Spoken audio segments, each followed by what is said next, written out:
Aujourd'hui, on va comparer deux stabilisateurs 3 axes, d'un côté le DJI Ronin RS2 et de l'autre le Zion Crane 2S. On va les comparer sous différentes catégories comme par exemple le prix, le poids supporté, la qualité de fabrication ou encore la facilité d'utilisation. Tout ça pour que vous puissiez faire le meilleur choix possible en fonction de vos besoins. Vous allez voir, c'est des stabilisateurs petits mais qui supportent beaucoup de poids et pour les mettre à rude épreuve, on a décidé de stabiliser dessus un de nos setups les plus lourds, le Canon 1DX Mark II avec l'objectif 16-35 série L de Canon. Juste avant de commencer la comparaison, j'aimerais remercier Studio Sport et Digitaccess qui nous ont très gentiment fourni ces stabilisateurs. D'ailleurs, si vous êtes intéressé par l'achat d'un Ronin RS2, que ce soit en pack normal ou combo, j'ai une très bonne nouvelle, vous avez 5% chez Studio Sport en utilisant le lien en description. Et petite précision, même si Studio Sport et Digitaccess nous ont fourni ces stabs, sachez qu'aucune des deux marques, ni DJI ni Zion, nous a payé pour faire cette vidéo, donc notre avis est totalement objectif. Sur ce, on commence tout de suite avec la première catégorie, le prix. On trouve le Crane à différents niveaux de prix, soit à 659 €, soit à 699 € ou encore à 799 € en fonction du pack que vous allez choisir. Il existe en pack normal, en pack combo ou en mode pro. Ce qui diffère entre ces packs, c'est le nombre d'accessoires que vous allez trouver dedans. En pack normal, vous allez trouver le stabilisateur uniquement. En combo, il y a une petite poignée qui vient à côté. Et pour le pack pro, vous avez un support smartphone, vous avez la poignée pour faire le focus également et le système de transmission d'image qui permet de voir l'image de votre caméra sur votre smartphone ou sur une tablette. Le Ronin, lui, se trouve à un prix de 759 € ou 899 € en fonction du pack également, normal ou bundle. Donc pour le prix, c'est le Crane qui gagne puisqu'on le trouve en moyenne à 100 € moins cher que le Ronin RS2. On passe à la deuxième catégorie, le poids, et cette fois c'est le Ronin qui gagne puisqu'on le trouve à un poids de un petit peu moins d'1,5 kg puisqu'il pèse 1,44 kg alors que le Crane pèse 1,88 kg.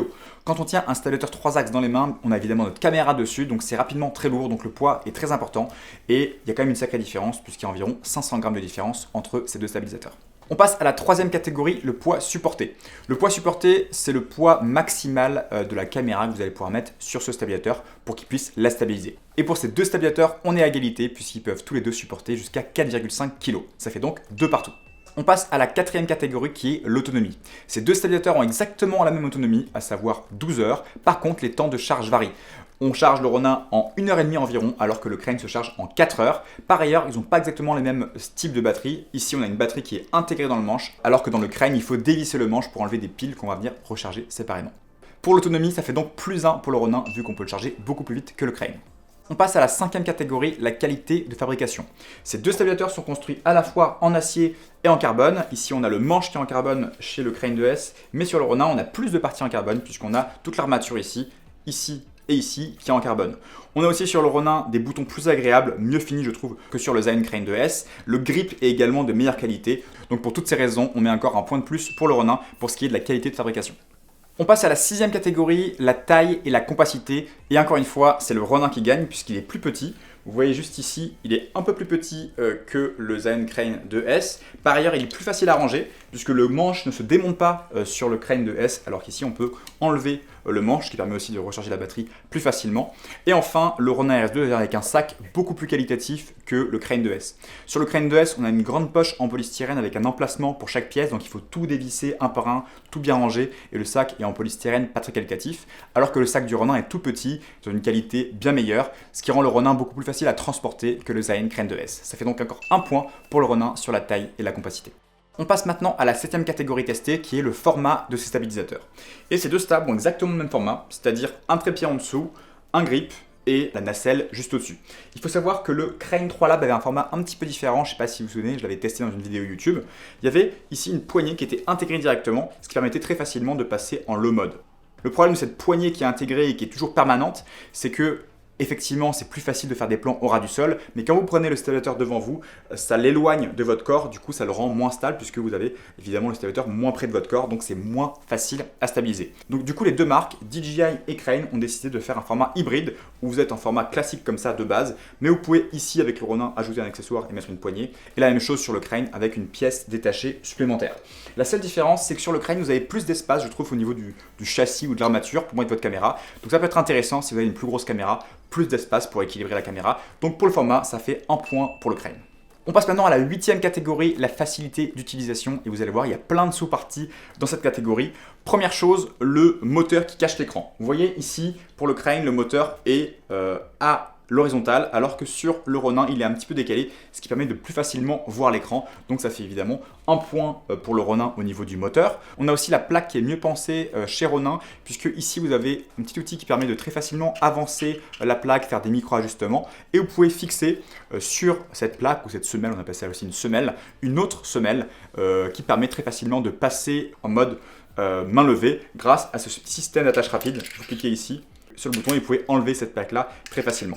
Donc on est à un point de plus sur le Ronin au niveau de la plaque également. Pour ce qui est des modes de stabilisation, c'est aussi Ronin qui s'en tire le mieux. Vous savez, avec le stabilisateur, vous avez différents modes. Soit vous pouvez permettre au stabilisateur de suivre tout mouvement. Vous pouvez vous mettre en mode FPV aussi pour que les stabilisateurs tournent comme ça, en mode vertigo, en mode tilt uniquement. Bref, il y a plein de modes.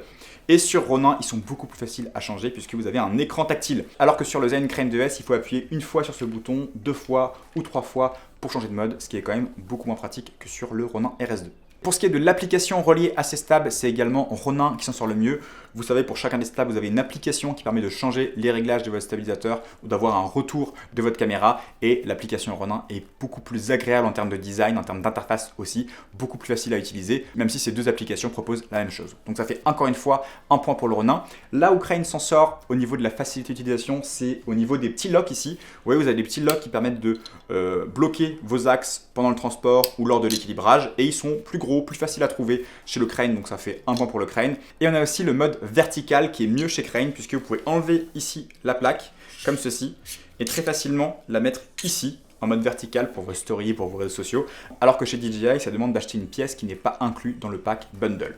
Donc pour les locks et pour la fonction verticale, c'est Crane qui s'en sort. Là où les deux stabilisateurs sont à égalité en termes de facilité d'utilisation, c'est concernant la poignée secondaire. Vous savez, je vous ai dit qu'il y avait une poignée secondaire qui permet de facilement passer en mode low. Sur le Crane 2S, on va venir visser ici une poignée, ce qui est très agréable puisque vous avez deux poignées ici et le trépied en dessous. Par contre, les poignées ne sont pas très agréables. Alors que sur le Ronin RS2, je trouve que les grips sont beaucoup plus agréables. Mais par contre, c'est ce trépied-là qui va venir se fixer à une tige que vous allez rajouter ici. Donc avec le Ronin, vous avez une poignée plus agréable, mais plus de trépied en dessous lorsque vous êtes en mode poignée secondaire. Alors que sur le Crane 2S, vous gardez le trépied en dessous, mais le grip est moins agréable. Donc ça fait égalité en ce qui concerne l'utilisation de la poignée secondaire. Pour conclure sur cette catégorie facilité d'utilisation, ça fait 5-2 pour le Ronin, donc c'est le Ronin qui remporte un point sur la facilité d'utilisation. 9e catégorie, la qualité de la stabilisation. Pour tester la stabilisation sur le Ronin RS2 et sur le Zen Crane 2S, on a fait 4 mouvements de caméra. Tout d'abord ce que j'appelle une approche, donc on s'approche tout doucement du sujet, puis un suivi en courant, enfin un plan en low mode en suivant des pieds, et pour terminer un orbite, c'est-à-dire un plan où on tourne autour du sujet. Pour tous les mouvements de caméra qu'on a testés, excepté le low mode, on a eu la même qualité de stabilisation. Donc c'est-à-dire que les deux stabilisateurs performent de façon égale sur tous les modes. Par contre, pour le low mode, on a vraiment eu des problèmes de tremblement avec le Crane 2S et ça venait pas de l'équilibrage parce qu'on avait bien équilibré notre caméra avant. Par ailleurs, le Ronin RS2 propose un mode hyper smooth qui pousse un peu plus la résistance des moteurs, ce qui est utile par exemple quand on a une longue focale sur notre caméra pour pouvoir mieux stabiliser cette image. Donc pour ces deux raisons-là, on met encore un point pour le Ronin au niveau de la qualité de la stabilisation. Et enfin, 10e et dernière catégorie testée, c'est le contrôle à distance. Ces deux stabilisateurs ont un petit module qui permet de transmettre l'image de votre caméra à votre tablette ou à votre smartphone, de pouvoir aussi changer les réglages, ouverture, ISO, vitesse d'obturation ou encore carrément de faire bouger votre stabilisateur grâce à votre smartphone. Quand vous bougez votre téléphone, ça bouge le stabilisateur. Nous, c'est un petit peu gadget pour nous tout ça puisqu'on ne travaille pas sur des grosses productions où on a besoin de contrôler le Ronin à distance. Mais si ça vous sert, on vous conseille plutôt le système Ronin RS2 avec le petit module qui s'appelle Raveneye qui est beaucoup plus fiable selon nous que le module chez Crane 2S puisqu'il est plus facile à connecter. On a expérimenté quelques petits problèmes de connexion avec le module du Crane 2S et il y a un lag qui est moins important au niveau de la transmission de l'image. Donc ça fait encore un point de plus pour le Ronin.